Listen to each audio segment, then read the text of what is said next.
네, 넘어가도록 하고요. 그 다음에 제4절 무역계약의 법리에 대해서 말씀드리겠습니다. 소유권이라고 하는 거 들어보셨죠? 저희 앞전에 정보원 선생님께서 설명하시는 걸로 알고 있는데 제가 쉽게 간단하게 말씀드려 보도록 할게요. 소유권이라고 하는 것은 한마디로 말을 해보면 완전 지배권이라고 말했어요. 완전 지배권. 물품에 대해서 완전하게 지배를 하고 있는 권리, 지배하는 권리, 지배권 이렇게 이해하시면 되고요. 이게 우리나라 법에 가서 보면 이렇게 말을 하는 게 있습니다. 법률의 범위 내에서 물품을 사용하거나 수익을 얻거나 처분할 수 있는 권리를 소유권이라고 정의하고 있는 게 있습니다. 소유권이라 하면 마음대로 사용할 수 있고 요걸 가지고 수익을 발생할 수 있고 얻을 수가 있고 요거를 마음대로 처분할 수 있는 권리를 말한다 라고 보시면 되고요. 밑에가 보면 이제 일반 원칙이라고 나오는 게 있는데 크게 두 가지로 구분해 볼 수가 있거든요. 의사주의라고 하는 게 있고 형식주의가 있어요. 의사주의가 뭐냐면 말 그대로 의사만 있으면 소유권이 이전된다라는 주의를 갖고 말을 하는 겁니다. 의사주의. 내용 어렵지 않으시죠? 의사주의. 형식주의는 의사만 갖고는 안 된다라는 거예요. 형식까지 필요하다. 이 형식이라 하는 것들이 반드시 어떤 특정 형식만 말하는 게 아니라 여기 나와 있죠. 뭐 인도, 요식, 불요식 나와 있잖아요. 이 형식이라 하는 것들이 이렇게 이해하시면 돼요. 의사만으로는 안 된다라는 겁니다. 내가 소유권을 이전하겠다라는 그 의사만 있다고 되는 게 아니고 거기에 플러스 알파가 필요하다는 거죠. 알파. 물품을 인도를 하거나 대금을 지급을 하거나 이런 거 있잖아요. 예, 그런 것까지 있을 때 소유권이 이전된다고 보는 입장이 바로 형식주의라 보시면 되고요.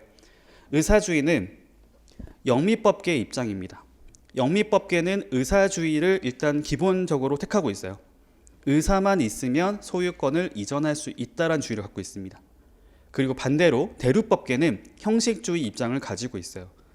의사만 갖고는 안 되고 반드시 특정한 행위가 있어야 한다. 행위가 있거나 어떤 요식적인 게 있거나 이렇게 있을 때 그때 인정하겠다라는 게 바로 형식주의이고 거기 들어가는 것 중에 아까 얘기했던 대륙법계가 들어간다 보시면 돼요. 여기 써 있죠. 기본적으로 독일, 한국 있잖아요. 그런데 보다 보니까 특이한 게 있거든요. 여기 SJ가 뭐냐면 SJA는 그거요. 영국 물품 매매법이네요. 영국 물품 매매법. 영국 물품 매매법. 그러니까 쉽게 말하면 영국법인 거죠. 영국법. 그다음에 UCC는 미국 통일 상법절을 말을 하는 거라 미국법을 말을 하고 있거든요. 보다 보니까 아까 제가 언급했을 때 의사주의는 영미법계 입장을 말을 했다고 했는데 보니까 밑에 미국이 있거든요. 그렇죠? 이게 좀 이해가 안 될 수가 있잖아요. 근데 이렇게 이해하시면 돼요. 영미법이라 했을 때 갖고 있는 법이 한 가지가 아닌 거죠. 영국법 하나 있는 게 아닌 거잖아요. 우리나라 같은 경우에도 한국 같은 경우도 민법, 상법을 포함해서 여러 가지 법이 있는 거죠.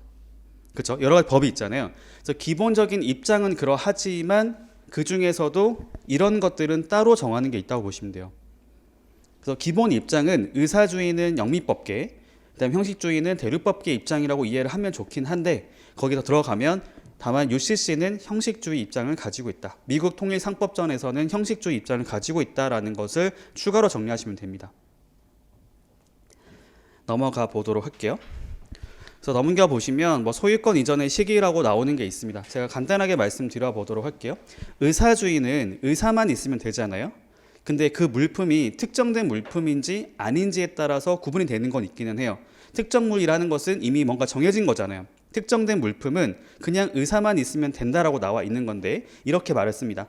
서로 간의 의사에 따라서 매매 계약을 체결함과 동시에 소유권이 이전한다 라고 되어 있습니다. 특정된 물건이니까. 근데 특정되지 않은 물건 같은 경우에는 특정을 했을 때 이전한다고 나와 있어요. 밑에 있습니다.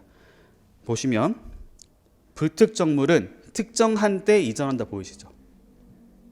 물품은 특정 지었을 때 그때 소유권이 이전된다. 어렵지 않으시죠? 이게 다예요. 답니다. 형식주의는 아까 얘기했던 것처럼 의사만 갖고는 안 돼요. 다른 어떤 행동이 필요한 게 있습니다. 그래서 보통 나오는 게 뭐냐면 매도인은 물품을 인도하고 매수인은 대금을 지급하는 형태로 가게 됩니다. 위에 가볼게요. 형식주의, 물품 또는 물품의 권리를 화체한 서류를 매수인에게 인도할 때 이전한다. 왜냐하면 기본적으로 저희가 무역거래를 하잖아요. 물품에 대한 소유권은 원래 누가 갖고 있는 걸까요? 물건을 만든 사람이겠죠. 매도인이 갖고 있는 것을 매수인에게 이전하는 거잖아요. 그래서 매도인이 물품을 넘겨주면 소유권이 이전한다라는 게 바로 형식주의입니다. 근데 그럴 수 있거든요. 물품, 그러니까 저희가 거래를 했을 때 이런 게 있어요. 상징적 인도 이런 거 들어보셨죠? 현실적 인도 들어보셨죠? FOB 같은 경우에는 현실적 인도라 말을 쓰거나 물품 인도라 말을 쓰는데 말 그대로 물품 자체를 넘겼을 때 소유권 이전의 형태로 가는 게 있고, 두 번째로 상징적 인도 또는 서류 인도라 말을 쓰는 게 있는데 물품뿐만이 아니라 물품 외에 서류를 같이 넘겼을 때 서류를 교부했을 때 이전한다고 보는 입장이 있단 말이에요. 그래서 앞에 나와 있는 거 있죠. 물품이라고 하는 것은 물품 인도 말을 하는 거겠죠. 그 다음 뒤에 보시면 물품의 권리를 화체한 서류라고 하는 것은 서류 인도를 말을 하는 거겠죠. 어쨌든 물품 인도든 서류의 제공이든 어느 것을 했을 때 소유권이 이전합니다라고 하는 게 형식주의 입장입니다. 내용 어렵지 않으시죠? 요게 다예요. 요것만 알고 계시면 됩니다. 나머지 다 외울 필요 없거든요.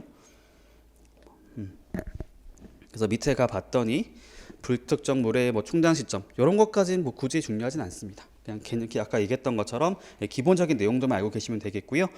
그 다음에 밑에 보니까 조건부 충당, 무조건 충당이라고 하는 것이 있는데 한번 생각해 보죠. 저희가 국제 간의 거래를 했을 때 여러분들이 매도인이라면 저가 매수인인데 저한테 그냥 물품 넘겨줄까요? 아니죠. 대금 결제가 보장돼야지 줄 거 아니에요. 제가 대금을 지급을 했거나 대금을 지급할 거라는 확신이 있을 때 줄 거잖아요. 그래서 여기 보면 조건부 충당은 제가 대금 결제를 확신을 줬을 때 소유권을 넘기겠다라는 겁니다. 앞서 봤던 것 중에 그거 기억나시죠? 정지 조건. 여기 나와 있는 거잖아요. 보통의 국제 간 거래를 하게 되면 이렇게 많이 하게 돼요. 왜냐하면 신뢰를 못 하는 거죠. 믿을 수가 없는 겁니다. 그래서 매도인 같은 경우에는 물품에 대한 권리를 갖고 있는 서류 중에 나오는 게 그거잖아요. 권리증권인 선화증권이 있을 건데 선화증권을 넘겨주는 게 아니라 넘겨줄 때도 상대방한테 대금 결제 확신이 있을 때만 서류를 넘겨줄 거란 말이죠. 그게 바로 조건부 충당이에요. 보통 다 이렇게 할 겁니다.